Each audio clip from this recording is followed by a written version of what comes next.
Man, yeah, just wear the beanie. That's it.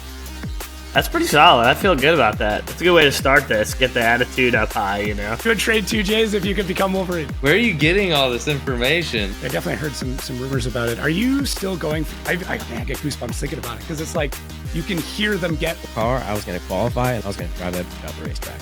Just threw the hood over the ditch and longest employee of Knox. You did some digging there, huh? Look, I wouldn't say that I'm cheap, but I do like saving money. And one of the ways that I save money is by developing an entire podcast so I can go to FD events for free. But if you don't do that, what you can do is use FD podcast at checkout, little coupon code section area, FD podcast, and save yourself a couple of bucks on tickets. So if you're coming out to an event, you might as well save some money. You're already listening to the show, a couple extra, typies, save you a couple bucks. Why not? What's going on, everybody? Welcome back to the Outerzone, the official podcast of Formula Drift. My name is Jacob Gettins, and today we've got Vernon with a very difficult last name to say. Just Vernon. All good. Just Vernon. You just stick with Vernon at this point. Yeah. I assume many have tried and the majority have failed to get the last name down properly. Yeah, but at the same time, I don't know a whole lot of Vernons myself, so I think we're pretty good. We just call it Vernon. That's it. Yeah. I know a few Vernons, but they're obviously they're all Vernon, but yeah, it's not super common name, but it's not too bad. I heard of Vernon Presley. That's the only one I know. Well, sort of know. Yeah. Okay. Is Vernon a common name in Holland? Is this something that comes from Indonesia? Is it nope, just not at all. New one? Nothing? No. Like I said, I think I never heard it in my neighborhood at all. Okay. Just like I think two music stars, or one music star and one, the father of Elvis, obviously. That's the only two Vernons I ever heard of, yeah. Fair enough. Is it's not like short form or long form for anything else? Nope, no. I've never heard anybody call you Vern, which I think is like a total missed opportunity. I think I messed my name up. So when I introduce myself, especially here in Europe, I say Vernon. Okay. Okay. Vernon. So some people say Vernon, so that may sound French. Vernon is more English, American, I guess, but Vernon is way different again. Fair enough. Yeah. Yeah. I can hear the French in it. I mean, maybe. You would know, right? So it's the only other language that I have like some understanding of, and it's not even great. So been trying to like add a bit more Spanish, just being in Florida now, need to learn a little bit more Spanish. I can imagine that, yeah. Order your food and everything, yeah. Yeah. For the good food, right? Of course, yeah, 100%, yeah. Yeah.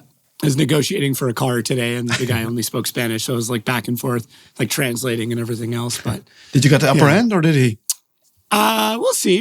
I'm buying another Mazda Protege. My wife doesn't know yet, so if you see her, stick her head out the corner. Surprise! She's learning for the first time. Yeah, cool. Yeah. I really wanted a white wagon, like super bad. So they're hard to find, and I was able to find one, and it's like only 2 hours away. So nice. Not too bad. Yeah, not too bad at all. So are you, so you're finally home, you're finally situated. You and I have been working on this podcast for about a year. Way too long. Sorry for that. Yeah, it's been horrible. Yeah. And even now, sorry. We got it sorted. Do you keep track of like the number of flights or the number of kilometers or anything like that? I was very much into it last year. Okay. I don't want to say I gave up on it, but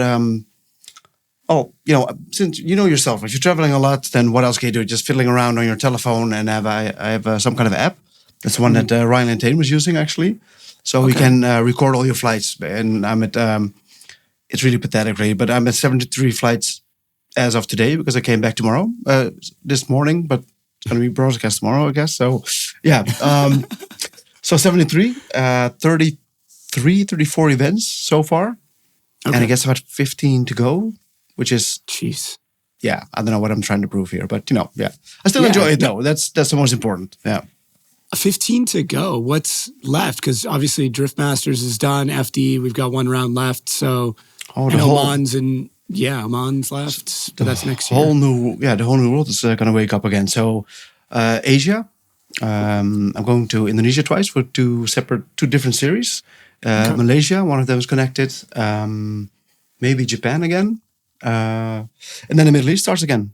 Dubai, Qatar, Kuwait. And then, like you said earlier, Oman is going to be in January. Yeah, January, February. Jeez. And then we start again, actually. So from April and then, yeah. I guess you're probably one of you might not be the only person in the world right now that is full time as a judge. I don't know of anybody else that's completely, full time. That's basically all you do. I know you got other projects and things on the go, but less and less now. Because normally I'm very much involved in a couple of drift schools, race schools, and as an instructor. But again, with all those flights now and all the travel time, there's almost no time for it actually. So I'm looking forward to coming Friday. I have a drift school again. This is going to be my first one in, I want to say 6 months maybe. Usually I'm August, September, I'm usually in like 60, 70 days already. I think I have like 10 in total now. It's not a whole lot, yeah. Is that back at Zandvoort? Well, we have another test facility as well. So I work for multiple drift schools and race schools actually, yeah. Gotcha. Is that the one with the Mustangs then? Oh, breaking my heart. No, we have a race experience. So people come on the F1 track, the Zandvoort track that you mentioned, and they can drive Ferraris, Porsches, Lamborghinis. It's called the race experience. And I'm one of the instructors that is doing a lot of the pace car laps, a little bit of instruction, but it's mostly an experience. And we can go as fast as the slowest driver goes. So if you have like a good group, we can really push it then. One of the things that I did was the Mustang rides, like you said, the taxi rides. I love the job. So we did like 120 laps a day, together with the guy that sort of invented the Dutch Drift Series, Olaf. So we sort of calculated because he was a spotter for a lot of guys. One of them being James Dean in the US, for example, like 3-4 years ago, I want to say. So he knows what he's talking about. So we basically did, in one day, we did the whole season of a Drift Masters or a FD driver in one day. Because we were battling all around, overtaking the Ferraris if they were slow, for example. That was our, the coolest thing that we could do. So that was the dream job. But now with all the environmental stuff, it's not allowed anymore since 1.5 years. Doing it for 13 years, 60 days a year, something like that. But yeah, wow, that was the dream job for me. Yeah. That's a lot of driving. That's the practice was still there. Yeah, so you never unlearn these kind of things then. Yeah. That's, I think, it's really good to express to like everybody listening just what your driving background is as well, because I think it gets glossed over a lot. I mean, you're the quiet one of the group of the of the boy band. You're the quiet, mysterious. I feel like it's going to be a short interview. Yeah, but no, it's all good. It just people who are really deep into drifting. When you got announced, it was like a pretty big deal. And then I think for a lot of the casual fans, like, okay, just well. Dude, yeah, I bet. I mean, it's really one of the pinnacle drift series, if not the pinnacle drift series. So 100%. It's like, yeah. And your resume is absurdly long. I was trying to keep track of every series that you've been a part of. Enlighten me, because I forget already. So just... I mean, we've got FD, Drift Masters, Oman, Spain, Drift Kings, Nürburgring Drift Cup, King of Nations, King of Europe, King of Italy, King of Spain. You got a whole list in front of you. My God, I don't even have that. Oh yeah, I got all my notes. And then there's a bunch in there. I mean, as you said, getting into Indonesian Drift Series. I thought I picked up something based out of China, but I wasn't entirely. I couldn't confirm that one. Might have just been a different Asian country, but not yet. Okay. Yeah. I do try to do if I have layovers to certain events. I do try to pick up on the traveling part as well. So not just go in and out of a country, like come in on Friday and bounce on Sunday evening. If possible, I try to linger around and travel a little bit. And China was one of the countries that I visited on my traveling towards a judging event. Yeah. Gotcha. Okay, this makes sense. And then FIA kind of was one of the last ones, which is another thing that like I feel like I could spend 2 to 3 hours just talking about, because like I'm here. Trying to understand. You got me now, so just exactly. Yeah, you're locked in at this point. But it's one of those like black boxes of drifting kind of culture, where it's something that when it came out originally, there was a lot of big talk around it, and then I feel like the conversation kind of fizzled out because it wasn't what everybody wanted immediately. Like the original hype was like the global drifting event where we take the best from the world and they show up. Because when you think FIA, that's kind of what you go to. And then it wasn't that. The rules seemed to be a little obscure. the track wasn't anything to write home about. We got a couple of superstars that came out, and then, but I mean, that's also from the North American perspective. That's I want to say this, it's all about the demographic in that regard, I think. And like I said, FD has been an established name for like 20 plus years now, right? 21, 21st year now. 21. So Drift Kings is the same, actually. Also 20 years. So you have a lot of people coming from a certain background, different countries, different upbringing, if you will, right? But I think, especially with, I hate to say this, like the old school guys like me, like us, a lot of us came from street racing and then that background, if you will, as do I actually. So, it's sort of, for me, it's a long journey, and it's so interesting to see all different aspects of, drifting and racing and cars in general, actually. From street racing and then competing and then by luck or by chance going, getting a podium a couple of times. Never made it to champion, unfortunately. First loser, or second, if you want to call it like that, second of Europe. It's been a long journey. And I did say, for me, FD, it feels like the whole experience is like second best. That may sound negative. I don't mean it like that at all. Mm-hmm. I always wanted to drive in FD, but never had the budget, never had whatever. So this feels like so near, so close to it now. It's one hell of a journey, man. Yeah. Do you think that like 2009 being a Maxxis driver was probably the closest you got to it? Oh wow, you did your homework. Well, 2008 was Falcon Drift Team Europe actually, and then Maxxis Drift Team, and then Data House Drift Team. Yeah, for me again, coming from an old school Corolla, not even low budget, but no budget driver, and doing quite decent actually. Then being asked to be part of this drift teams, for me it was like unbelievable. Yeah, and it's been I've been riding this wave ever since, really. Yeah, because it was around that time that you would have started judging as well, and then it seems to, I don't know if it was just a money thing or an opportunity thing, but then transition into more and more judging and less driving. Yeah. Do you still have your S14? No, I haven't. No. It doesn't. The memories. I got some cups somewhere in the shed and whatever. It's now. Yeah, the memories still there. Yeah. I don't have anything anymore now. It's a shame. That's my business plan usually. I try to sell things before they get worth a lot of money. It's not the best business thing, but that's what I do apparently every time. So that's with my Corollas, with my S14s, with my Skyline. So yeah, I should have better advice, I guess. I still think that FD needs to have like a staff day. Originally we talked about like judges and things like that, but there's enough drivers on staff, and that's mostly just so I can include myself into the event. But having some sort of staff day where everyone can take cars out or whatever would be phenomenal. I'd love to see you and Reese go head to head, because you both have driven an immense amount and have gotten to kind of similar levels, in my opinion. Well, everyone, right? So I suggested or fought for the whole judge to judges kind of thing. I'm not saying during the competition, but when the competition is over, just give us one of the cars, and then you can judge us. You can talk all the BS you want, say how bad we are, and then we can show you that we are not crashing the car. Hopefully, Yeah. It's and that would be a good way for us to drive again, because we still love it so much. Because with all the colleagues, the peers I have, everyone does it still out of passion, and that being judging, being organizing, being part of the whole drifting community. Yeah. It's interesting how we make it a career, but it's still such a passion. Like there's a lot of, a lot of things that you get into. I think a mechanic is a great example of that, where people are like, I love cars, they become a mechanic and then they hate cars, 5-10 years into it. But drifting, there's so many of us who are still massively passionate and would be doing something within drifting if we weren't making a living doing it.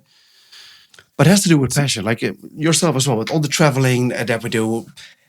Does it make sense? Like financially, I think, no. I don't know if I can say this, but like going work for McDonald's, for example, would make more sense, like an hourly rate in a way, right? Mm-hmm. But for me, this is more fun, obviously, the whole drifting aspect, the drift judging, the drift instructor, the drift, everything with cars and drifting. Yeah. Yeah. It's, I don't know, there's a weird calling to the sport that every time I get, tired or fed up or frustrated by it, something happens and I'm like, oh shit, here we go again. Like I was at the I was at an event this weekend in Orlando. It was the first event that I've been to where I wasn't working. I had no reason to be there. No one It's invited weird, right? me. It was just, Yeah. but it was great. It was just my son and I, and we only stayed for a few hours. We had a lot on the go, but I enjoyed it. We stood up at the fence, and my son, he's 11. He picked out his favorite car, and we were watching them. And then some friends were there, and they were out driving, and it was nice. I just stood there and watched drifting for like 2 hours and did nothing but just look at it for no reason. I wasn't analyzing. I was just looking at Being it. there. I had that experience earlier this year. I don't know which event it was, but I sort of realized when I was at the event that, my goodness, this is the first time since over a decade I'm just here for the sake of being there, actually. So it's, like I said, it's passion or addiction, maybe is the word you're looking for, but, Yeah. It's addiction. I mean, there's definitely things that it would have been cheaper to be addicted to. That's 100%. For sure. Yeah.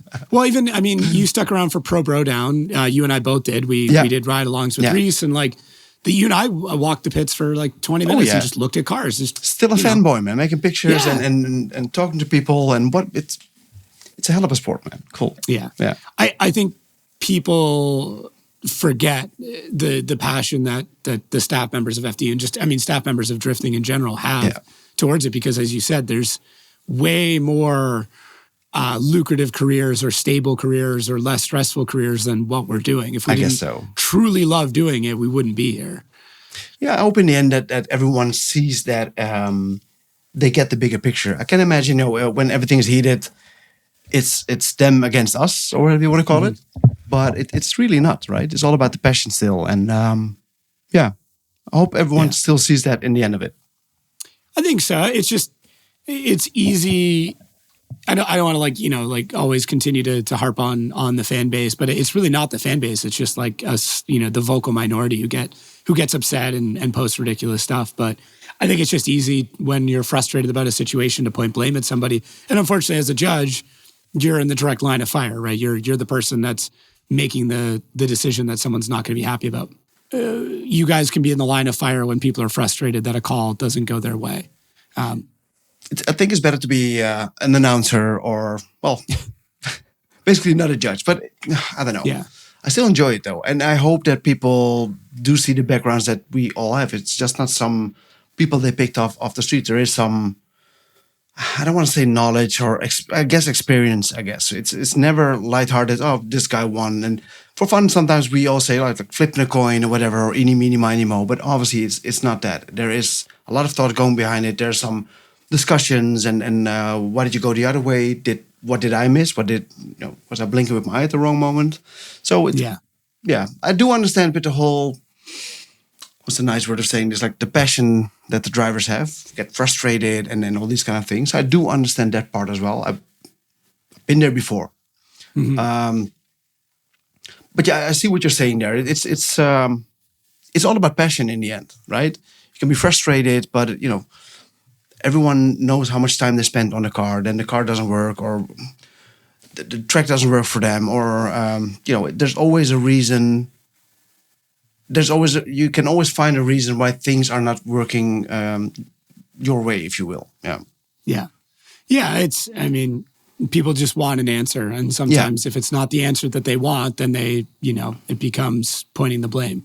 So, and really, if people are that mad or that frustrated by your call, they can jump over to your YouTube channel and watch you get lit on fire, and they'll feel better, and they can move on with their day. Well, that seems to happen more and more nowadays, right? That they, try to find the fans and to get the confirmation of the fans, but it does backfire as well, right? If certain drivers post up certain videos and do it over and over again, people are, I don't want to say, you have lovers and haters, let's say. So it works both ways, even with these so-called videos that they want to gain more, answers, if you will. I don't know. I will say, if it was me, if I was a pro driver and I had something not go my way, I do think I would follow the same set of steps, to be perfectly honest. And that's maybe the marketer in me, where you want to build your audience, you want to have your audience engage with you and be on your side and that kind of thing. I think the separation is like what you do with that frustration afterwards is like, if you try to point it at somebody in particular, then I think that's where you go a bit awry. But what I will say in the events that has happened where somebody has used a platform, and I'm not pointing at one person, there's been multiple people over the years. I'm here. Thankfully, nobody's been like, oh, it's Vernon's fault. It's just they're mad about a situation and they're vocalizing, or they don't understand a situation is the other one. And that's usually what it boils down to, is they're not in a place to understand or hear what the actual answer is. From a competitive point of view, I certainly understand. And the funny thing is what I see usually everywhere globally, that from mid-season towards the finish, all of a sudden the drivers and or the teams are getting more heated or more, asking more questions. And in a weird way, I don't understand that, because from a competitive point of view, it should be from qualification 1 or race 1. That's where you earn your points already. It's not just from mid-season. But again, I do understand that people are asking more questions. 1 point more or less in the qualification can mean you're in a different bracket, or you're becoming first or second, obviously. So I do understand the questions. Yeah. And it's not I don't think it's a wrong thing to ask the questions. And we make sort of fun of it before, right? I always make my notes like an old school teacher or whatever. I want to be really precise, and I don't want to say I forget a lot of things, but that's why I can be that precise. If someone comes to me and he tells me the number or the name, or obviously if it's someone that I know for a longer period of time, I can be quite specific in why I deducted certain points at a certain part of the track. They might not agree, but from what I feel, people do sort of appreciate it or sort of respect that. Again, they don't always agree. That's okay. But in the past, sometimes when certain drivers come to you, oh, why did I get 1 point more or less? Who are you? What car is it? Or I don't know anymore. Just let me know next week. And I think, I want to feel like I've been taken serious. And I can imagine with the drivers as well, spending so much money, time, effort to get from event to event. So the least that I can do as being a judge is give my answer. Whether you like it or not, but at least I have an answer, and that's the way I try to approach it.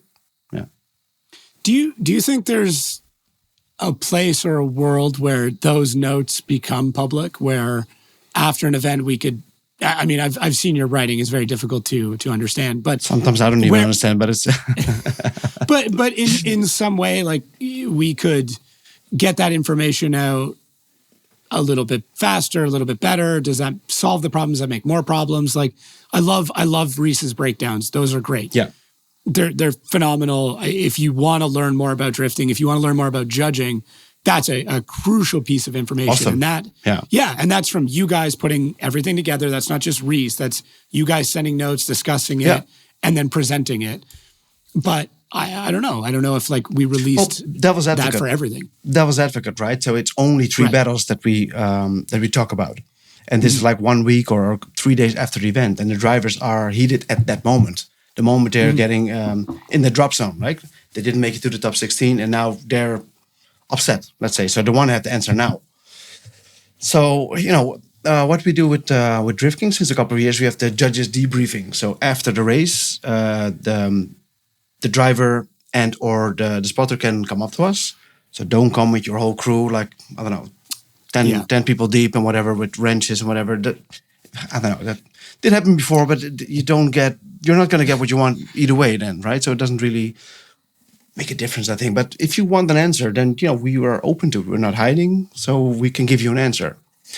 I don't think if you put certain things out on internet, on Instagram, whatever, in a heated moment, as a person, I do understand, obviously, but it can backfire on the drivers as well, or the teams. Just ask us the questions, and again, maybe you don't agree with it, maybe you see that point. And funny enough, we had a couple of times when the opposite party was there as well, right? So if you look in normal life, whatever that may be, right? If someone runs into your white Mustang that you talked about earlier, right? So do you call the police or you go to the other driver? So what the hell is going on? Why did you slam the brakes? Or why, whatever. So that point is being skipped usually. I'm not saying you have to pick a fight with the other driver, but there's another party involved. And we are basically, it feels like we are like lawyers, and we try to make sense, oh, this happened because of that and because of that. But the honest drivers, they will say that they messed up. So many other drivers do not, obviously. So there's a whole part there that's being missed in this communication, I think. Yeah, I mean, from the competitive side of things, if you flubbed or made a mistake, like you got the win, it's one of those like, ooh, okay, they're like, I got away with that one. And you win some, you lose some, yeah. And you want to think that every driver is going to be heads up and like immediately radio in, like, yeah, my car stalled. But like, do you call the police on yourself every time you roll the stop sign or break the speed limit? No, you're like, I got by. You got away with it, right? Yeah. Exactly. It's like this human nature thing. So that's, I think, the part that a lot of people forget is like, this is human nature. I mean, you look at any sport where there's a penalty, its own team never goes, you know what? Actually, we did screw up. We deserve the penalty. That never happens. Well, I think, like you said earlier, right? Drifting is, for us guys, we are old school kind of guys, but 20 years in drifting, 25 if you take D1 obviously in consideration, and we should, right? It's still relatively young, right? If you look at F1, which is more of European, is getting more and more globally now, right? But IndyCar, all these kind of races, if there's a collision and there's going to be an investigation, it's going to be the two drivers, just like going to court basically. Two drivers come up, what's your story? What's your story? Why did this happen? Why did that happen? And then there's going to be a verdict. It's never one person just screaming and yelling and say why the other guy messed up and why didn't we see it, or Yeah, it's interesting to investigate it. And again, I'm not saying we're always right. Someone showed me because my English obviously not my first language, right? So I try to explain it in a certain way, but it's very easy. If I show you a 6 and I see a 9, who's right and who's wrong, right? It's a different perspective, right. It's not always about right, because just because you're right doesn't mean we're wrong. And it's I know it's a shit answer basically, right? But certain angles, certain perspectives, if we don't have that camera angle, if we don't have whatever that may be, certain information, then we can only judge based on what we do know, right? Yeah, I always kind of fall back to don't leave it in the judge's hands. Like, don't get go into for a the situation. knockouts. Go for the knockouts. Exactly. If you don't make any mistakes, we cannot deduct anything. It's that simple, really. Yeah. In a way, right? You just have to be perfect. Yeah. Just be perfect. If you don't sacrifice the line or angle, then we cannot deduct anything. It's that simple. But yeah. So we have Robbie on just before you, just as a heads up, no pressure or anything like that. Great interview. Not saying this is going badly, but we one of the questions I asked him is, what are FD fans in particular getting wrong right now? What's a piece of information that maybe we need to convey better? And I'm trying to like reflect back on what I do. Like, what is something I can convey to the fans a bit more about judging that we're getting wrong? I have what I think it is. I'm curious. You want me to go first, right? Yeah. I can tell you what I think it is. But. Okay, cool. Me, right? No. Yeah. No, it's not so much about wrong, I think, but it's lack of information. So coming back to the breakdown that Reese is doing of only the 3 battles, some of the other things, when we do the explanation on the live stream, for example, certain calls we don't even think about because it's so clear cut for us that doesn't need any explanation in our minds. Because let's say 3 wheels off track, it's simple. But if we see this camera angle and the people back home don't see the camera angle, or the people that are sitting there, for us it's so clear, right? But small things of information, sometimes it doesn't even come up in our minds actually, if that makes sense, right? So it's all about conveying that information.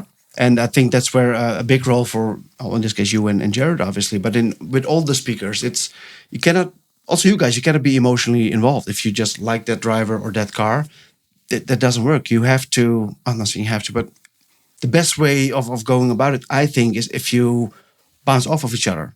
Don't judge, my feeling is this and it's going to be that. And if it's going to be the other way around and we don't have time to explain certain things, because that happens as well, then it reflects bad on, everything really. It's easy to say the judges and then the series and then maybe you guys even, right? If you don't have all the information. And I'm sorry to on this, but one of the things that you said earlier with being wrong, it's not about being wrong. I think people back home are judging runs according to their knowledge, their local series. I know one of the series, for example, they allow 3 wheels off and still you get points, right? If that is the knowledge that you have and you judge it according to what you know or you think you know, in our series, it's different. It's 2 wheels. It could be 1 wheel off. It's already incomplete or a zero, whatever you want to call it. So then it doesn't make sense for them. But if you don't know all the small details, that makes the biggest difference. So I was in Italy yesterday, and one of the drivers for the Lebanese championships. Oh, this is my friend. And you see what happened here? He hit him. Whose fault is it? I don't know any details. That's what I wasn't at the briefing. And it's maybe a stupid answer to give, but at the same time, it makes all the freaking difference. If you don't know if there's a diesel at that moment, there's a collision, it can go the complete opposite direction, right? Or if you say the transition has to be done by this specific point, you didn't do it, and I don't have that knowledge, then it can be a completely different outcome. Yeah, and there's no way to make a blanket statement of like, okay, it's always going to be the chase car's fault, right? There's so many scenarios where that just would not work, and you would start to see lead drivers choking up chase drivers on purpose or something like that. There is no blanket statement we could use. Yeah. So it is always a it depends kind of statement. So what is your feeling about that? Because you had your own opinion about it, you said? Well, mine was honestly was line. Like I know that's such like an easy line thing or to line? point at. Line. Oh, line, and not lying. Okay, yeah. okay, gotcha. No. I mean, I'm an announcer. I lie for a living. But, okay, cool. No, it's line because I feel like a lot of the FD audience is still stuck in the proximity days where, especially in the chase, where proximity rules everything. Yeah. Whereas you still need to have a good line. Yeah. Well, it definitively changed in the James Dean era. James figured out that it didn't matter what your line was in the chase. They didn't care about your angle, really. It was proximity first, then angle, then line. So he just, as you indicated, like he would just do this the entire time. And you would win. And he won a championship. Yeah. So then the next year they changed it. They said, oh no, you need to have the same angle. So then James did this where he was side by side with them. Yeah. You know, but he kept the same angle, he kept the same proximity. And then they went, and then they went, okay, but now you need to keep the same line. And now we're seeing James Dean potentially winning another championship by doing this, which is exactly what the rule book asked for. Yeah. And I think people automatically just jump to proximity and forget about all the other judging criteria. Yeah. Whereas it seems this year in particular, the line of the chase car is kind of that first judging criteria. Equally as important, almost. Yes. Yeah. Yeah, where you can have the line, you can have the proximity, and maybe the angle is kind of the buffer in between the two. But it seems to be that the line is what's judged the harshest this year as a general statement, and general statements are generally wrong. But you kind of know what I'm getting at. Yeah, for sure. Yeah. One of the answers that we give in certain, when certain organizers say the live stream that no one understands it, everyone's getting angry. Again, it's a very simple answer for us to say, but they were not at the briefing. But that is the case. We can, I guess, but there must be a way that we convey that message and give this whole briefing for 1 hour. I think for the real dedicated hardcore fans, they would be interested maybe on being the live stream on the briefing, for example. But it's not for everyone, I think. But that is what makes all the details. Yeah. Yeah, in the same way that this podcast is not for the entire audience, the people who are die-hard, hardcore fans, the ones that watch this, which is great.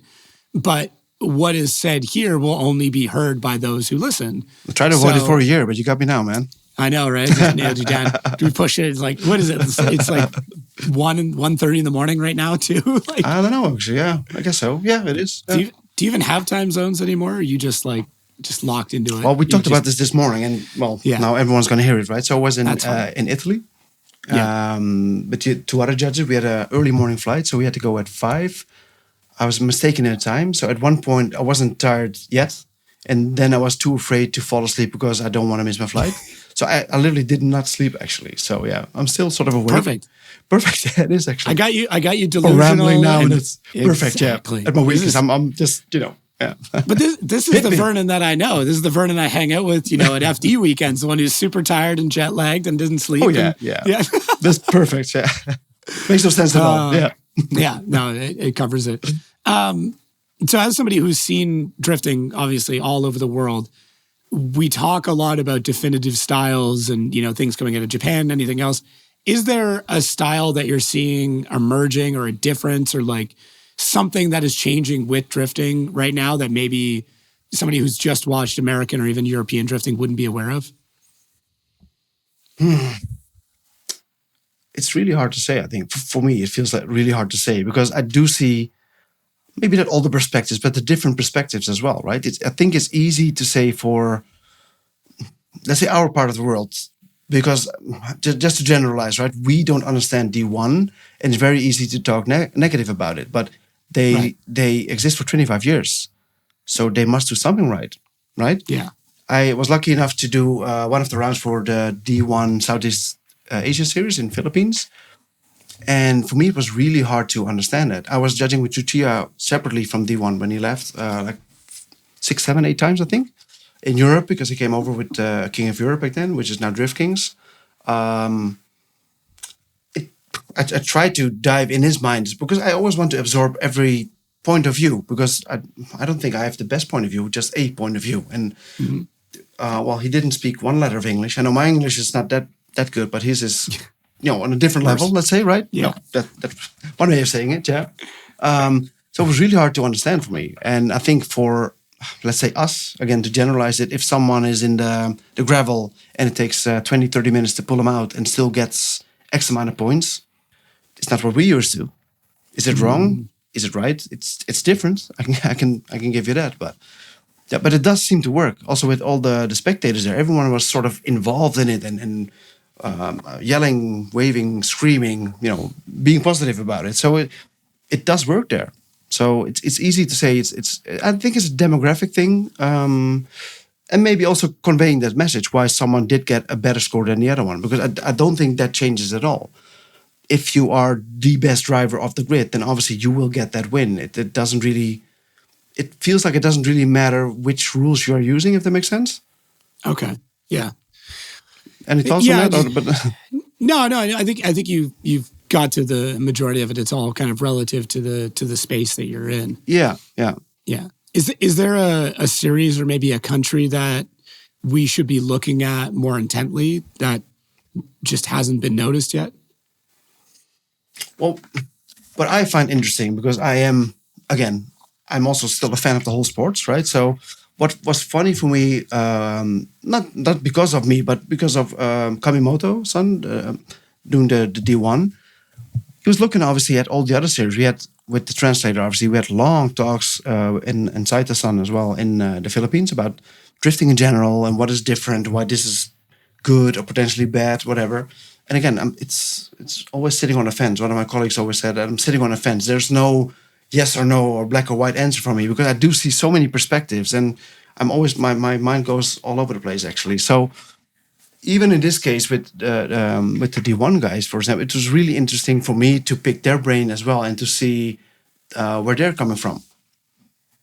I didn't really understand, but it makes sense the way they explained it actually, right? So it's really hard to say what is right or what is wrong. It's just different. And if you can, like you said earlier, right? If let's say James Dean, so now it's open. You can do this and you can get the win.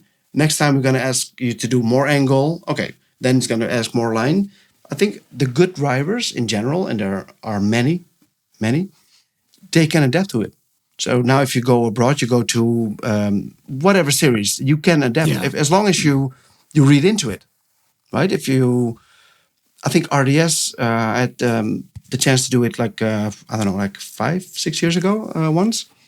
For me, it felt like it leaned very much towards the D1 system, like the aggressive over angle entries, like backwards entries kind of way, and a lot of, not a lot, but some corrections. So I think from our point of view that we are used with, because I think that FD and DMAC are more similar, or Drift Masters now, right? So that would be like unchaseable, I think, in our rule book almost. I feel like we aim more for perfection. Precision, yeah. Perfection, whereas, whatever you want to call it. Those series go for very large amounts of style. Like I think those are basically that's such a broad generalization. But just to generalize, because it's not about naming names or about certain series, but it's just interesting. For me, it was interesting to see the similarities between certain ways of judging, styles of judging, and styles that series are using, right? It's same but different, as we say a lot, right? So it's so for me, it's very interesting to see all the different kinds of aspects and the different fans, the different demographic, different setups of cars. Everything is different in that regard. For me, as we talked about this earlier, I think, again, generalizing in FD is more about the mechanical grip in the cars. Yeah. And I think in Europe and Middle East maybe as well, it's more about the tire grip. Not just the tire grip, obviously, but it's more on top of everything else. It feels like it. Yeah. If that makes sense. Yeah. They can rely on tire grip more than we can, just based on tire rules. So it's definitely different. Yeah. Yeah. Is there? I know, like, keep kind of like harping on similar questions, but it just trying to openly pick your brain because you have a perspective and have seen so much. But is there a country that's maybe catching up really quick when it comes to like the skill level of drivers? It's hard to say a country, I think, because for me it feels like you cannot just adapt the rule books. Okay, now we're going to do this, right? Your drivers and the cars have to be ready for it as well. I do think that drivers that are going abroad and get a taste of these different styles and maybe can adapt or try to adapt, at least be open-minded. These are the guys that are picking up really fast, and they were getting better step by step. If you are, I don't want to say stuck in your own ways, but like, if this is what you're used to and it's really hard to adjust or adapt to a new kind of series. We had some of the Japanese drivers, and again, it's not about naming names, but they had a harder time to adjust to the European style. It's not about being wrong or right. It's just different. That's what I feel. Yeah, that's fair. It's not a real answer on your question, I guess. No, but it's fine. I knew coming into this to try and get a straight answer was going to be pretty tough, so I'm prepared for it. But there's not that I don't want to give an answer, but it really feels like it. So if you can adapt to these kind of things, then you can win anywhere and everywhere, really. But if you're so used to doing a certain way for 20 years, then it is going to be hard to get it out of your system, to do it different, like more flamboyant or more precise or whatever it may be, right? Mm-hmm. Yeah, the experiences are only going to elevate wherever you drive, because you might learn something or adapt to something quicker in your home series because you've seen something abroad, or you can try something different and then bring it over to where you're competing regularly. 100%. Yeah. Yeah. And if you allow yourself to play with that and do the practice days and do something different, right? If so many, like a Luke Fink, for example, right? He can be very precise if necessary, but he can be very, very freaking flamboyant as well, right? But you have to use certain things at certain series if you want to win. Right. I do think that is something that's just not talked about enough, or maybe not taken seriously enough by far too many drivers, which is learning the system, learning the rule book, learning the judges, learning the series and driving to that, as opposed to driving how you want to drive.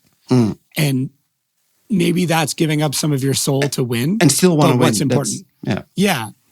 But what's important? Like, are you driving to win, or are you driving to show off? Because you can do both, but one will suffer for the other, unfortunately.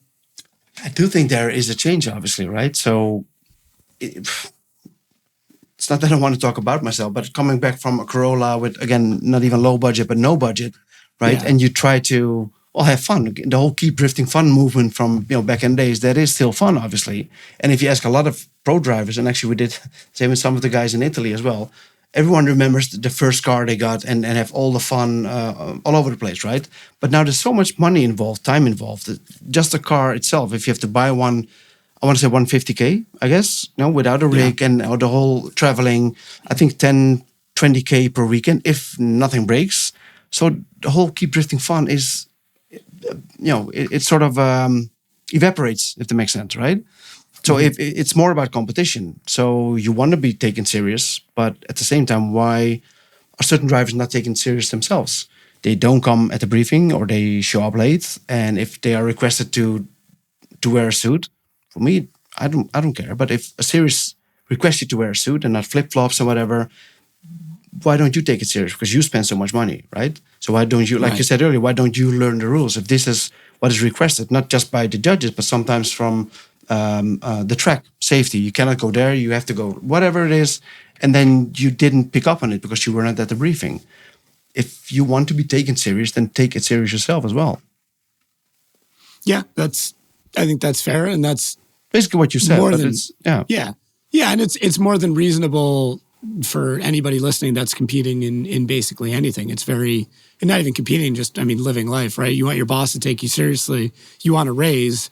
You have to take your work seriously and present in a way that would warrant that. But again, I do still think that because it's still relatively young, right? Yeah. The drifting part, like 20, 25 years, let's say. I think a lot of, I want to say that I'm still one of those guys as well, right? We all want to be the fun guys because that we still love that whole drifting, and it is about being flamboyant. One of the teams I was part of back in the days, two of the race car drivers, they are still doing Dakar, for example, Tim and Tom Coronel. One was, I was never really into racing, sorry for that, like Japanese Formula car champion for a couple of years. So they were serious racers, right? So that was a different mindset. That's what you see now with the new guys coming in. They're either racers, they like drifting now. We have a couple of guys that are doing Dakar or WRC, obviously, right? Calero Pampera. So it's a different discipline, right? But it's also a different mindset. And now again, with the newer guys coming in, like Minoa, for example. And we had Connor Shanahan. All these guys are staying 14 years old for a couple of years, right? In all our minds, right? Because you guys was, he's 14 years. Yeah, you're like 4 years already. So he's like 18 now at one point. But that's besides the point. But coming from the whole virtual stuff, I wish I was good at that. But it's such a different mindset. They don't, in general, they don't know or don't care about what was in the past. Not in a bad way, but that was different. This is now, in a way, if that makes sense, right? So all the other stuff doesn't really matter to them. I'm not saying it should, but it's just a different mindset again. Are you looking for awesome FD merch? Maybe even your own hat? I don't know. I know it's warm right now, but it's not always going to be. You can head over to shopfd.com, use podcast24 at checkout, save yourself 20%. Yes, you can save 20% on one of these bad boys. I'm not going to lie. It's not the best in hot weather, but it's actually not that bad. Wicks away some sweat, super high quality. Absolutely love the way that these turned out. So if you want to support me, head over to shopfd.com, use that podcast 24, save 20%, grab yourself a hat. Yeah, there's a certain level of expected professionalism that's their baseline now, whereas some of the old school guys, like, I wish I could tell some of the stories that I've heard about what FD and drivers and people were like back in the day. Bro, the stories that I've heard, and some of them have come out on this show, but the stories that I've heard are wild. And I joke, and I'm semi-serious about it, that like, I kind of wish I was around during that time. It seemed like a lot of fun. There was a lot of ridiculous shit going on, a lot of stuff that would never fly now, but also the driving wasn't as serious. Like to put it frankly, it just wasn't. And maybe there was, yeah, exactly. There's I hate that I forget the author. There's a very famous football coach, and I read his book, and it was called "The Score Will Settle Itself." The short form of a long book is, essentially, if you keep your helmet clean, if you keep your locker room clean, if you keep your, you show up to practice on time, you do all of these things, you will win the game. Yeah. If you build the infrastructure around it. Yeah, exactly. Yeah. You build everything except for the winning part, it will come eventually. You just have to get everything else solved. And we see that now with teams, not just in FD, but across the globe. It's really rare now that you get a small, scrappy team that's just like hodgepodge together that wins. It still does happen.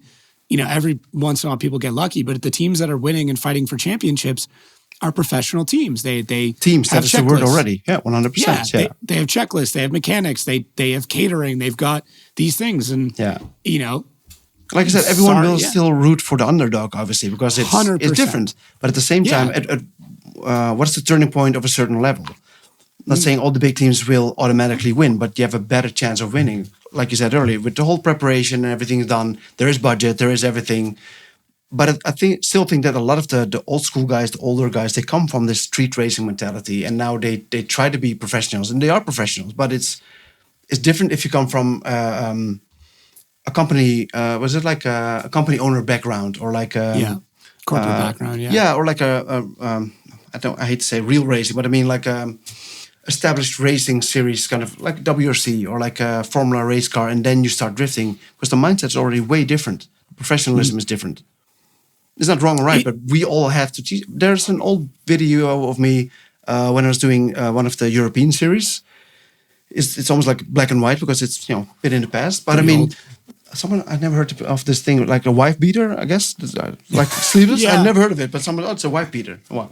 Yeah. I'm not, but the shirt is. So that's a different Yeah, story. But yeah. but I was winning battles with that, and there was in my shorts and everything, right? That was back in the days, and there was no issues with this kind of things. And obviously, then things are evolving, and I would like, Yeah. I don't want to count like 10, 15 years later, right? So, like I said, the suit and open helmet or closed helmet. So things are changing. Everything is changing and progressing, hopefully for the better.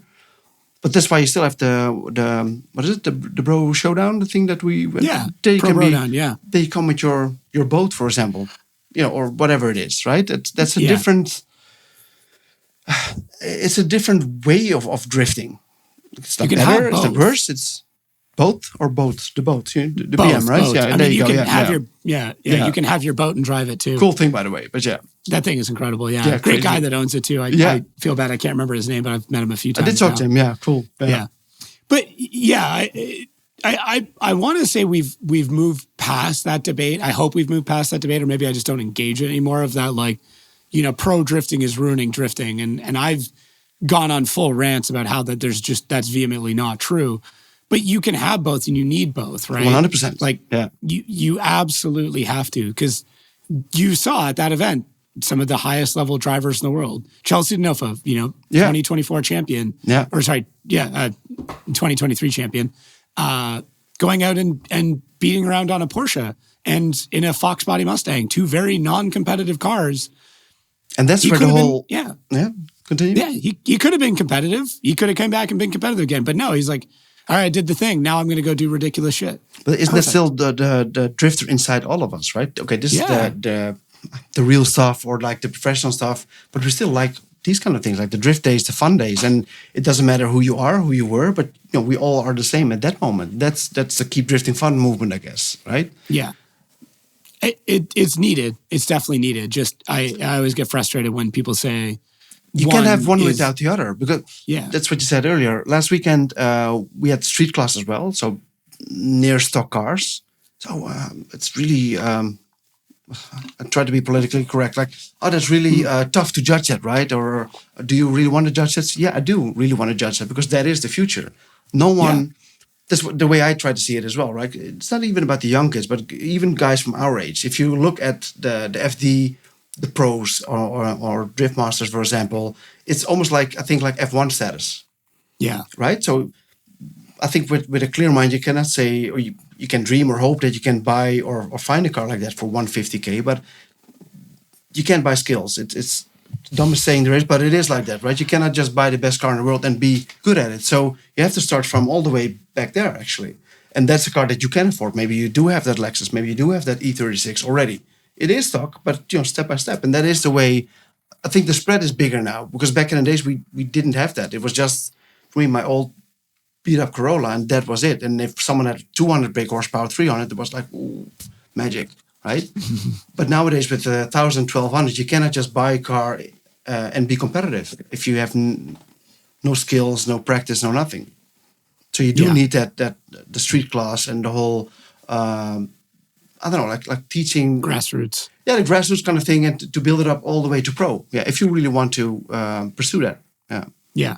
Yeah, it's all needed. It's all wanted, and I would argue I almost enjoy watching grassroots level, watching 100%. people progress to me, it's almost more fun than FD, because like FD it's a spectacle. It's ridiculous to see what we're asking these drivers to do and seeing them do it time and time And again. they can do it as well, right? Yeah. Yeah, and they can do it. Yeah, no matter how much they bitch and complain, they Oh, still my somehow goodness. do it. Yeah. That's amazing. Yeah, I like that. I still enjoy that. Yeah.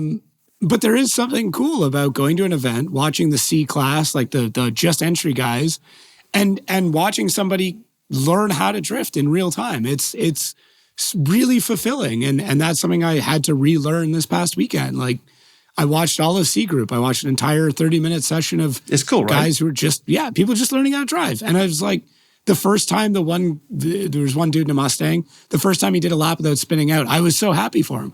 Never met him. No idea who he is. Yeah. Hopefully he's listening. If you were at OSW in a black, Mustang, It was you. were in C Group, congrats, dude. You did great. Like, You found the limit of the car now. That's good. yeah, exactly. It's, I don't know. It's all needed. It's all warranted. And we need to have that. We need to have an entry level that anybody can get into so everybody will get into it. Yeah. And that's the only way to keep it sort of sustainable as well, Yeah. I think. Yeah. Yeah. If we wall garden it and make it impossible for people to get into, no one will get in. That's why go-karts exist. That's Go-karts. what I mean. You cannot just buy an F1 car, an Indy car, and say, I'm going to do this tomorrow. I mean, It doesn't really unless work you're- like that. I mean, Unless you're Lance Stroll, you basically can, but I don't know. he did win a bunch of karting championships, so Yeah. it is what it is. But yeah. But that's one of the things that I see as well. If you compete on the highest level, all of a sudden, like whether that being FD or Drift Masters or whatever competition, you can be the king of your own country, where the competition can be spread out all over the place. You can have the best car, and the rest of the cars are like street cars, right? So all of a sudden you're the best. So now you want to go abroad. But if there's no real competition, all of a sudden you go to FD or Drift Masters or whatever series, and then the competition is like here. Then all of a sudden you notice that you're just here at this moment. Yeah. That's okay. But if you want to grow, if you want to evolve, then you should try to go up there and not just stay in the past. Like I was the best of my country. This is different. This is the big leagues, right? So you have to adapt. You have to keep training and keep progressing. And we've seen it. We've seen drivers who did really, really well in their home championships come over and more or less be humbled. And it's good. It's okay. Especially when they stick around. Yeah. It takes time. Yeah. Like people forget what it's like to learn how to do something for the first time or think you're good at something and then meet somebody who's significantly better than you are. Yeah. You know, once you put your ego aside and go like, oh, I suck That's at it. this thing again. That's the thing. You It's not have to even- be able to do that. It's not even about sucking, but if you, like you said, like the C group or the street class, Yeah. the track is wrong or whatever because it can be done, and then all of a sudden you see a street guy with 200 horsepower make that track. So you see this as well, right? So what's your excuse then? You have to be open to these kind of things, right? Yeah. Yeah. It's never the drivers that do well that are complaining about that kind of thing. They just go, okay, I'll figure it out. Those are the drivers who always do the best. Yeah, of course. Yeah. Yeah. They go, okay, I may not like it. I may not agree with it, but I'll do it. And One of the last rounds as well. It's impossible. It cannot be done. And then all of a sudden in the Pro 2 category, 80, 90% were doing it. So, well, are these all miracles happening now or it can be done? But you have to figure out a way to do it. That's a different approach, I think. yeah.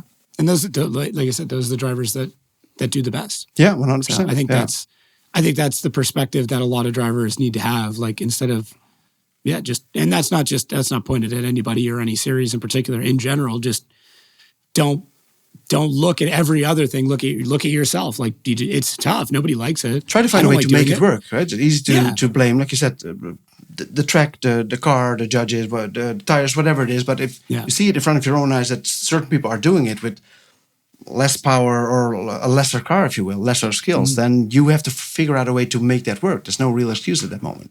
Yeah, I 100% agree.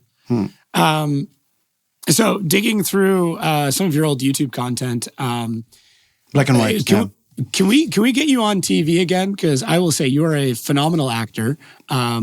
Your hidden camera show was one of the funniest things I've ever seen, even with translations. That's why I'm a stuntman. Like you said earlier, I'm not much of a talker, so I would be, the guy with the wig that falls off the horse, and then the princess stands up. I'm not the princess. I'm not doing this.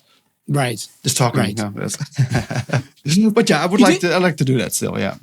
You did well in the BMW like fake car sales video. Oh, that was cool. one did pretty Candid camera. That thing, was cool. Yeah. The guy was. Yeah, did you see it in the end? His neck was red and everything was like fuming. Yeah, it was cool. Yeah. Well, yeah. You basically. I was afraid to get punched in the face though, because he was really like the steam out of his nose. Oh my goodness! We made it. So it was good. You're a big guy. I think you could hold your own. Well, I don't like confrontations, to be honest, but yeah.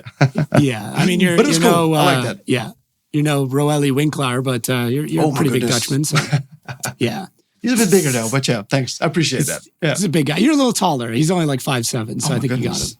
I showed you the picture with him, right? When I was in Kuwait. Yeah, you guys working my out together. That's goodness, crazy. man. This is one arm. This is unbelievable. Yeah. He didn't win Mr. Olympia, but he did get very close several times. So Yeah. Still my champion though. Yeah. he's still my champion. I asked this of most people that travel a lot.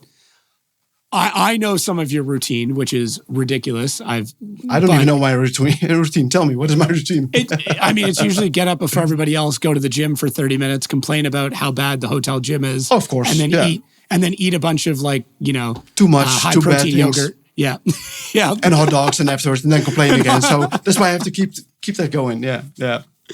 But what are your travel tips for the amount of traveling that you do? Like, is there certain items that go with you everywhere? Is there certain things that you use? I'd love to say like apps and stuff, but I know you're technologically not great. Challenge, is that a word?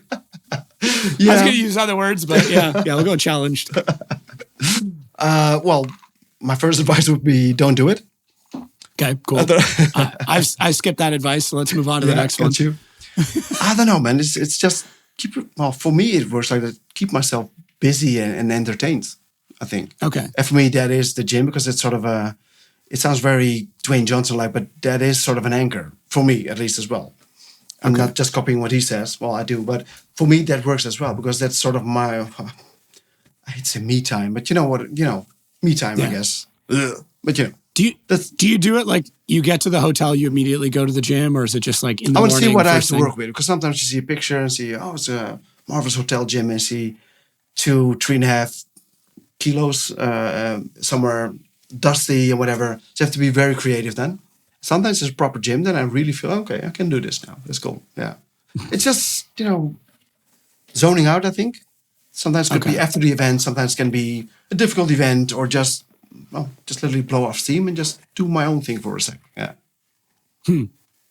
Is there, and you alluded to it earlier, but you also spend a fair bit of time traveling after the event or before the event. I do enjoy it. Well, yeah. For me, it was always the thing back when I was young, and you saw Indiana Jones or whatever, right? So you saw the Taj Mahal and the this and the that. So sometimes I'm so close, and I know some of the other colleagues that are doing things on the track, for example, went to Brazil.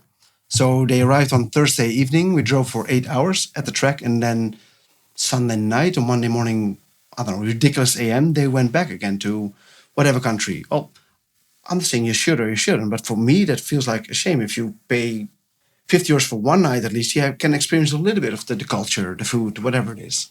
And that is the way I try to do it on top of the whole drifting thing. Yeah, because I do enjoy it.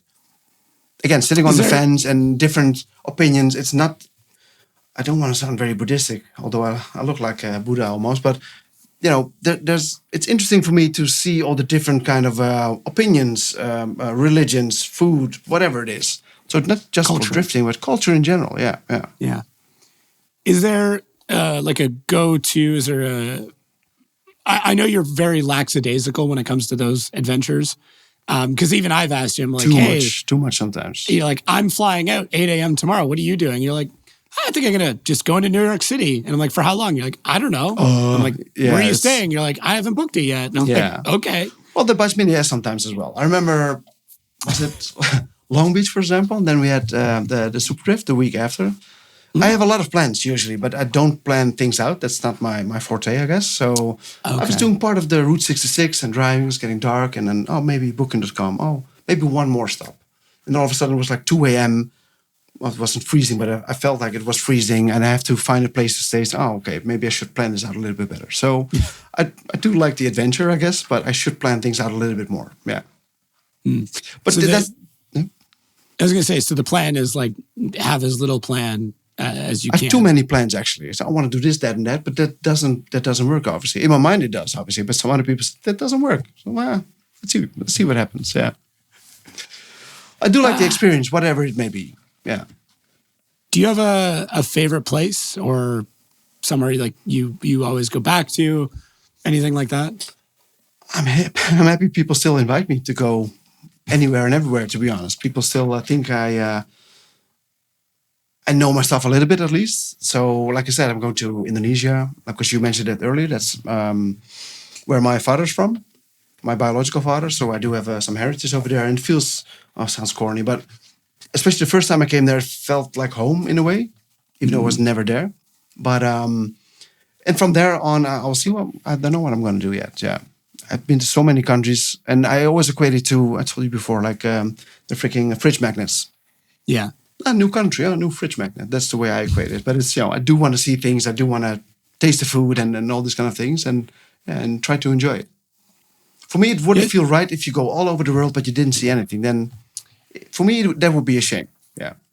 It's something I struggle with. I mean, I would like to go see more of it, but I'm always torn with, I know you've got kids, but your kids are a little bit older, but it's like that. I just want to get back home. Oh, but still, there's definitely times where I wish I would have seen more, like Germany, like doing Iron Drift King. Like I wish I would have taken an extra day and gone and did something German. I'm torn all the time. I'm a tormented soul, I guess. It's always always debating. It should be better if I go back home or do this or do that, but when you're there, while you're there, it's just a little bit more effort, and then you can experience it a little bit. I don't know. Yeah. If it's the best way of doing it, but that's my way of doing it. Yeah. I mean, I do fly into Ireland on Thursday morning, so I'll have like 2 days to actually go and do something. Yeah. Is it this weekend? This weekend. Oh wow. Yeah. I have a weekend off. That's so rare. I have 2 weekends off. Do you want to come to Ireland? Yeah, you could. Don't ask me because I will come then. No, it's. I think I just did. Hey, come on, what's like Ireland to the Netherlands? That's like what? That's like an 8-hour walk, right? It won't take you any time to get there. Fun thing, you said earlier, like, it's just a 2-hour drive for us in the Netherlands, which is like a stamp almost. 2 hour drive. Yeah. It's you're already in Germany or halfway to France, actually. So yeah. Yeah. I'll think about it. So there you go. Yeah. A couple more hours, you could be there. I know a guy. Maybe I'll hook you up with a ticket. I won't even put you to work. You can just go and hang out. And you will. I know you, but yeah. Yeah, I'll definitely put you to work. I wouldn't say no either, so that's the problem. Yeah. If Dave spots you, he's immediately gonna be like, "Hey, over here." Like, yes, boss. I'll be there. Yeah. Yeah. It's hard to say no, but you have the same thing, right? I guess people. Like you said, you wanted to go to Gutbill, if I pronounced that right, earlier this year, right? And you sort of tried to make that work, and then you got the invitation. I mean, you're up for these adventures yourself as well. Yeah, I am. I'm trying to keep the momentum going is maybe my easiest way to explain it. Like I'm fully aware that there's been more attention on me this year than there ever has been in my entire life. So I'm trying to make the most of it. I'm trying to take as many opportunities as I can. Yeah, I know, right? It's crazy. I gotta phase this thing out. I don't know how to do it. Like, I'm so torn. Like, it's hot. It's. There's some rounds where I see like, sometimes in the summer. like, My goodness, man. Yeah. But still, man, keep it going. I like that. I've been wearing it around less. Like, if I'm walking the pits and stuff, I'll just like take it off, and then people will slowly get acclimatized to me not wearing it, and then But I remember certain countries when we were walking together with a group, for example, then people, you said that they didn't recognize you. Maybe that's true. I'm not sure. And then you were wearing the beach. Oh, it's him again. It's funny how it works. It's a good thing as well, right? Yeah. Yeah. If I want to be noticed, I can put the hat on. As conceited as that sounds, but like I feel like there's a service that I owe to fans and stuff, and people watch the show to be easily identifiable. And if I'm in a mood or I have the energy where I'm like, no, I would love to interact with a whole bunch of people for the next 3 hours. I put the hat on, and I know what's going to happen. I'm going to have people come up to me, and if I get to get somewhere, the hat comes off, and I can walk right there, and no one has just like Superman. I like that. Or it was Orlando this year. I really had to run to the bathroom, and because you have to like go all the way down the stairs. And the bathroom's right at the back, right? Mm. So the first time I did it, I had my hat and my FD shirt on, and I got stopped twice on the way to the bathroom. I had like no time. Can I take a picture? Yeah. Yeah. So then the second time I took my hat off and my FD shirt off, and nobody had any idea. I ran right there, and I just looked like some crazy person running to the bathroom. It was perfect. That's why I wear diapers. That helps. Yeah. See, these That's are the travel. That's the trick. Those are the travel tricks I need to hear, man. Some of the championships, we have a shirt and it says judge, like this big. So there's no hiding it. So I try to get my backpack and then hide the whole judging thing sometimes, but it's, Cover, yeah. Yeah, thankfully I don't get the same amount of backlash. Although I will say, No, but I mean the cap is perfect, Yeah. man. Yeah, yeah, exactly. It comes off and nobody has any that's idea. it. You can wear it down. Perfect. It's good. It's good branding. It's good branding. So I do have the original one. I'm obviously in a different office now, and the original one's just right there on the other side of the camera. It's in a glass box. But it's cool to see because I did see, maybe was it IDK or a couple of the other competitions as well. People had, I think you gave them out or whatever, they bought it from you, but it's cool. It's you have a fan base there. Yeah. I think we just need to get you like bald caps. Maybe that's what we'll do. For judging, there's not a whole lot of fans, to be honest. Well, usually the winner is happy. So the other 59, not so much, but the winner is happy, usually. Yeah, that's good. Yeah, you just hand it to the winner. One and be fan like, "Here per you go." event. That's good. Yeah. Yeah. Yeah, but I mean, hey, you do, whatever, 60 events a year. That's 60 people. That's not bad. That is true. It's interesting, though. Yeah. It's just when they, it's just when they win multiple events and then it cuts down on the friends list a little bit. That's why I don't do friends. I don't do it. No. No, just no friends. No time. No.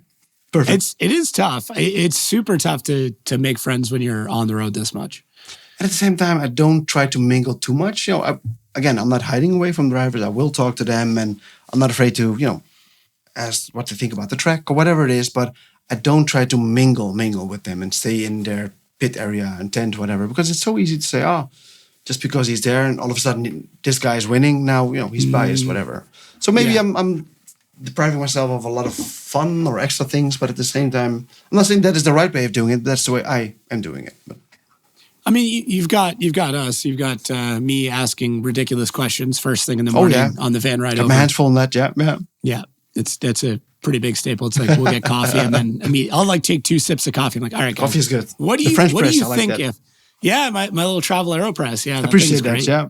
Yeah, and once in a while we bust that out, have a nice cup of coffee. So it's trying to keep the energy going all day is just not easy. It's long days as well. Sometimes drivers come up to us as judge. Oh, do you remember 3 years ago it was him against it? No, I'm sorry, but for them obviously it makes sense. That's the last battle that they drove a couple of years ago. As an example, I don't know. I don't know which purple car was against which. I don't know. It's no. And you're like, I can't remember what my hotel room number is. Oh my goodness, what day it is, who I am. Yeah. Yeah, it's a lot. That's why I have the a lot notes. to keep track of. That's why I have my notes. That's it. We got to figure out a way to. I had a thought at the beginning of the year, which is give each of you guys small voice recorders, and at the end of every battle, just have you record a quick note. Wow. Do you want dirty feet, or do you want to have like the no the sophisticated raw. one? Like no, I want like I want. Not gonna be good. That is going to be good, note. but it's not going to be for a long period of time, I guess. Yeah. Yeah, you guys have to witness protection. Yeah. Oh, 100%. Yeah. Yeah. We'll have to get security just for the judges. It's about time. Is there? So I know you won't definitively say. Do you have judging systems or different setups that you prefer or that you find more interesting or anything like that? I think I find different things interesting. It's not an answer. Yeah, sorry That's for that. okay. But no, it was funny because we had a discussion yesterday about this as well. One of the judges I never worked with before. So let's say back in the good old days when we did the qualification sessions, right? Because we are used to Good old days. But if it's 60 points or 30 points, I don't think it is. It doesn't have to make a big difference as long as you make use of the full width of the points. If someone does a bad line, let's say for the 30 points, and if you give 2.5 points, then it doesn't really matter if it's 60 points for line in that regard, right? But some people just stay away from the low points because it looks bad, I guess. Okay. Come back with Tuchia, for example, right? I guess that's what I understand. And correct me if I'm wrong. The Japanese guys, because you wouldn't know either, but they don't give a 0 because that's not what you do. So, like I said, if you're getting towed off the gravel after standing there for 20 minutes, you still get X amount of points, right? Well, we are so used to being incomplete, 0, whatever you want to call it. So, again, if you make use of the full width of the range of points, it doesn't really matter, I think. There's not big differences. I think the 30 points or 60 points or 50 points, I think more in FAA, it's 50 points since the last couple of years. Yeah. it's the same difference in a way, if that makes sense, I think. So it's not so much about preferring one more than the other. If this is it sounds really sort of like following the leader, right? So this is your task now this weekend, then that's what I do. You do angle now for 30 points, or you do whatever. That's what I do. I try to do the best. We all try to do the best as we can within the task that we have at that moment. Mm-hmm. Yeah. Again, no answer. Sorry for that, but I mean, it's fine. I'm so used to it at this point in time, but it's good to have Why do you ask? Introspective on it. No. Yeah, I don't know.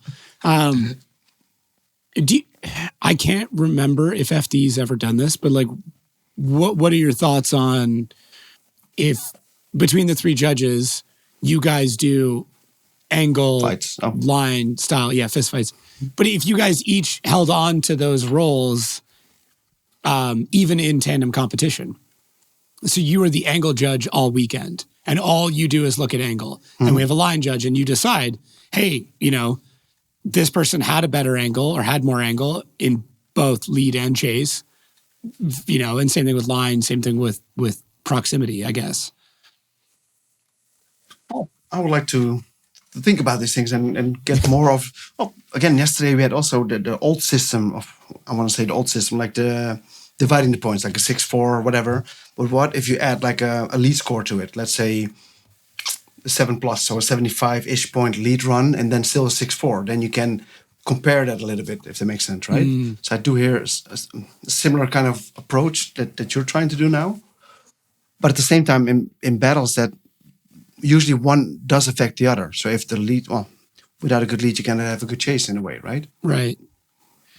Yeah, you're almost at a detriment by having a really good lead run. But not really that your hands are tight, but if we have different ways of doing it, like the systems that are being implemented more and more nowadays, like the the computer systems, like the data that we're using, different series are using different kind of approaches to that. It's still not definitive.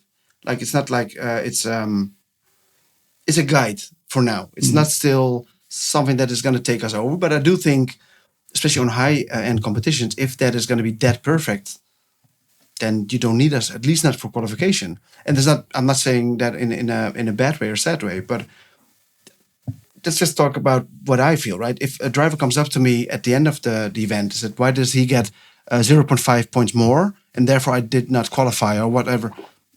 I cannot tell him. I don't think any judge can tell him with this small margins if it's going to be all near perfect.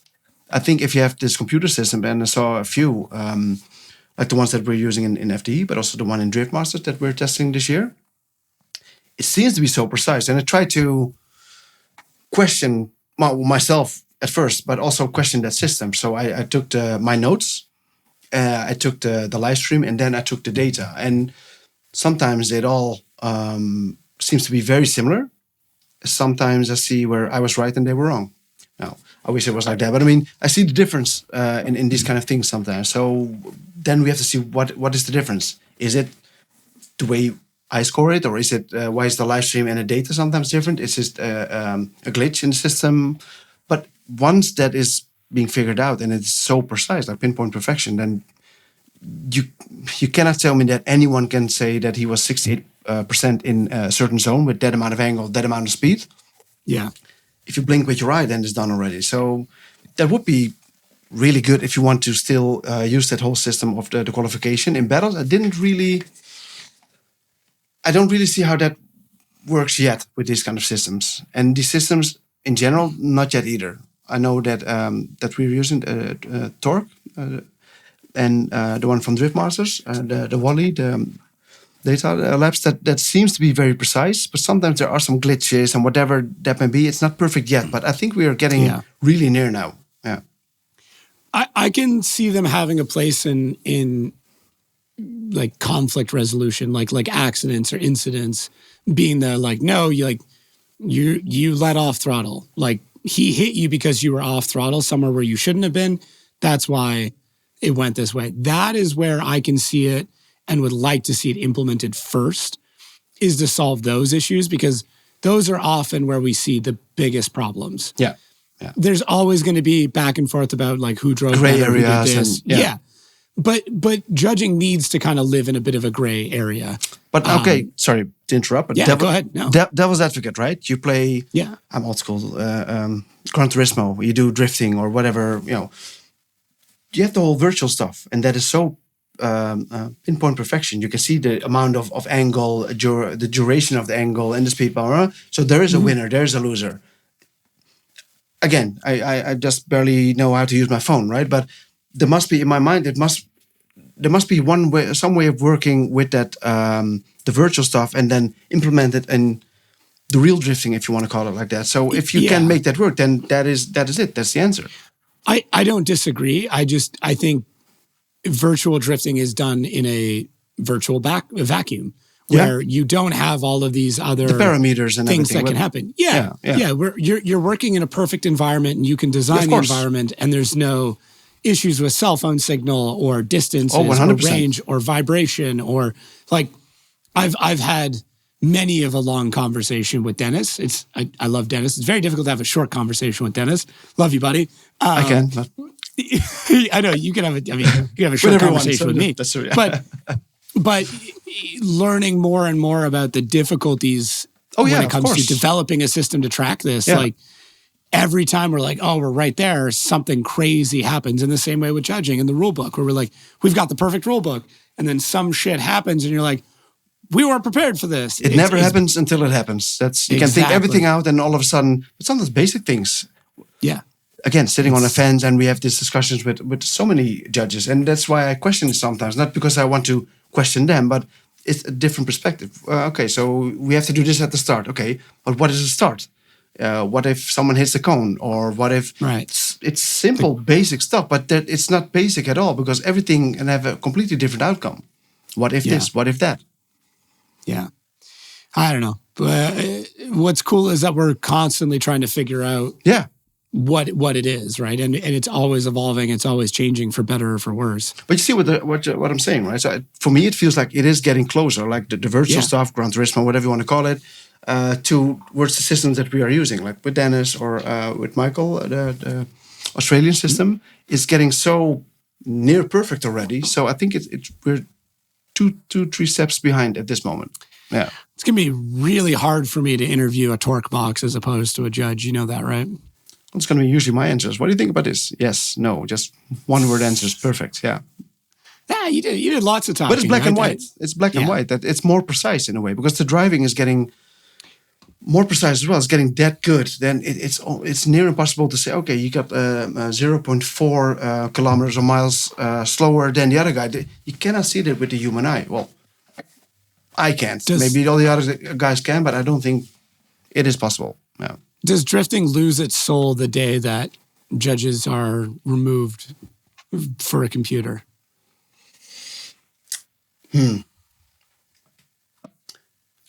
Yeah, maybe. Wow, yeah. Yes. No, I do think. Yeah, I do think so. Obviously, right? Well, we talked about this off air earlier in other championships, and funny enough, in Iron Drifting, we had 5 judges, right, from different backgrounds. I think all of us combined. We are judging globally, right?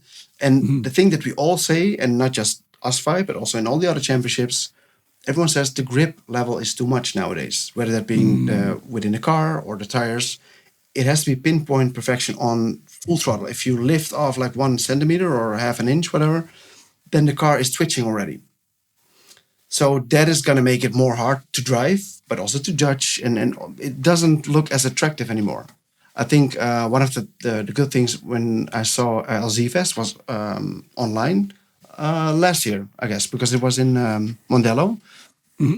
The speed maybe wasn't as high, but does it really matter if it's like 5 or 10 kilometers slower? Yeah. What's that? Like 6 miles? But I don't think you really see that. But all the battles from top 32 on, it was like indoor, right? Yeah. And now sometimes you see the big difference here, twitching and engines are blowing up because of it's too much grip, or the drivetrain. Is it more attractive? I'm not too sure about it. And again, the funny thing is because we always talk after the event, before the event with all of us. What do you think about this? Have you ever experienced that? For example, everyone is saying the same thing. There's too much grip nowadays. It doesn't look as attractive as it did like 3, 4, 5 years ago. Fair enough. What do you think? Thoughts, ideas? I think I always want drifting to progress. I always want it to have more grip and to get faster. I think there's always going to be a place for that. It's just, does FD get to the point where it now opens up a gap where something else can fit in between? In the same way that FD got to a point where Pro-Am to FD was too much. So Pro 2 at the time came in. And then that Pro 2 basically was sitting just below Pro. Yeah, exactly. Yeah. Right. And then we had to bring that gap down again. And that's what Pro Spec became by changing some of the components that the cars can run. But now, because of that, I feel like Pro is stretching away from Pro Spec again. And there almost needs to be a Pro 2 again, where you go from Pro-Am to Pro Spec to Pro 2 to Pro. And there is a real difference then. It's not like almost the same. Pro Spec teaches you how to drive a spec car. It gives everybody the same playing field, similar to what you see in Cup races. F2. Cup races, basically. Cup cars, exactly. Yeah. And then Pro 2 teaches you how to build a competitive car. So Pro Spec teaches the driver. Everybody's got the very similar car. I would argue you could turn Pro Spec even more spec class if you wanted.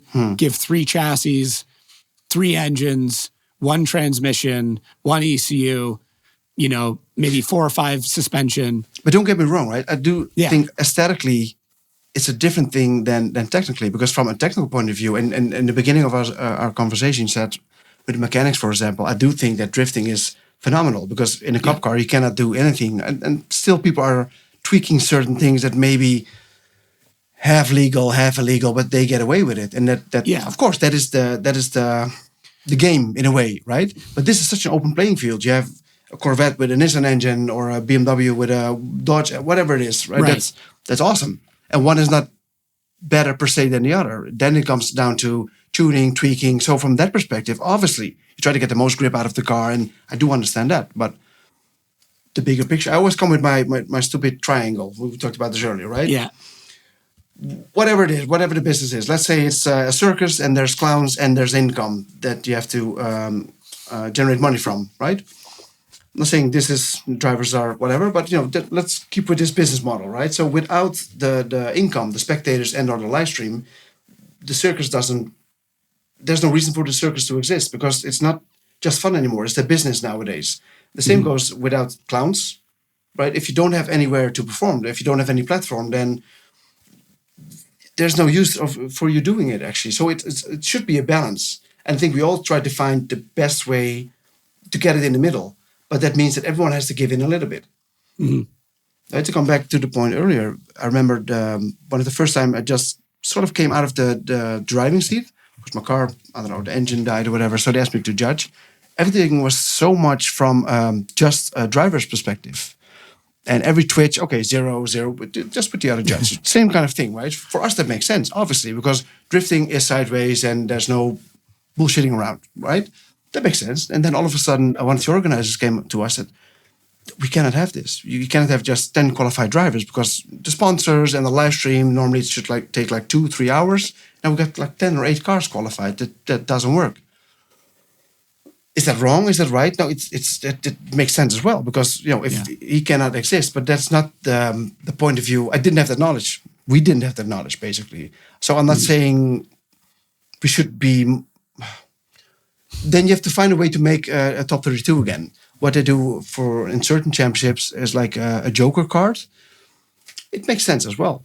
In a way, you can make everything make sense, because we are still sort of half professional, half hobby drivers in a way. So you travel all the way from, I don't know, from Ireland to FD or whatever. You spend so much time, money, effort. Then all of a sudden you don't qualify, or you're not in the show because of whatever small twitch you made, right? Does that make sense? Yeah. These kind of guys are still coming from a hobby towards professional level. You accept that maybe once or twice, but at one point, to keep drifting fun and spending so much time and effort into it, where do you go from there, right? So that's the whole triangle thing that we are all trying to pursue. What is the best way just from a driver's perspective, no. If we are going to be too technical with with the explanation why someone lost, we are losing the audience because it doesn't make sense. No one would really know what we are talking about. We don't even sometimes know because if it's going to be too technical, too detailed, people don't understand. You lose touch, basically, right? So, but then the owner is not going to be happy, the circus, in this regard, right? But sometimes they just give about the show. We had situation before. You have like 2 hours for the show. There's no time for one more time. Decide. Okay, but it should be one more time. If you really dissect it, I guess you could say, 0.2 of a difference, whatever you want to call it. That guy, I guess, should won. But no one's going to be happy. But they don't know the backstory that, the circus in this case said, this is it, 2 hours. So the triangle is important, but where the truth is or where the ball should be, I don't know. No one knows. Everyone has their own perspective. Yeah, that's fair enough. Well, sir, that's where I got to wrap it. But I think that's a good way to end it is nobody knows and there are no definitive answers. Perfect. And Vernon is the most vague person I know. And I mean that respectfly because you So in the whole always make me hour, think we don't have differently. any answers yet. Okay, cool. No answers whatsoever, but cool. Let's do this in a year? Yeah, I think so. If we're both still here. Next year? Cool. Any last minute shout outs, anything like that? Do you want people to follow you on socials? I have no idea. No, I don't really pay attention to this kind of things. I just know how to work my phone, so I'm good. But thanks. That's all good. I appreciate you. Socials. Yeah, I hope to see you appreciate soon, too, man. Thank you. Well, thank you again, everybody, for listening and or watching. Please make sure not to yell at Vernon, but you can go check him out. Follow on, this guy. Social media below. Yeah, no, it's fine. And we will catch everyone next week. Thank you.